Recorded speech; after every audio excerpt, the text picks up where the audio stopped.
Sa bisa ng warrant of arrest para sa kasong acts of lasciviousness, nahuli ang isang wanted person ng mga otoridad sa Barangay 6, Catbalogan City, Samar.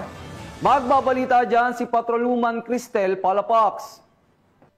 Ng mga otoridad ang isang lalaking wanted person na may kasong acts of lasciviousness sa Barangay 6, Catbalogan City, Samar. Bandang alas 7 ng gabi nang maaresto ang akusado ng mga tauhan ng 802nd Maneuver Company, Regional Mobile Force Battalion 8 sa koordinasyon sa Catbalogan City Police Station. Sa bisa ng warrant of arrest para sa kasong acts of lasciviousness na may narekomendang piyansa na 36,000 pesos para sa pansamantalang kalayaan, ang akusado ay dinala sa Catbalogan CPS para sa kaukulang dokumentasyon at tamang disposisyon. Patunay lamang ng pambansang pulisya ay hindi nagpapabaya sa kanilang sinumpaang tungkulin na hulihin ang mga taong tiwalag sa batas upang mapanatiling ligtas ang komunidad nang sa gayon may patupad ang kapayapaan ng bansa para sa ligtas at maunlad na bagong Pilipinas.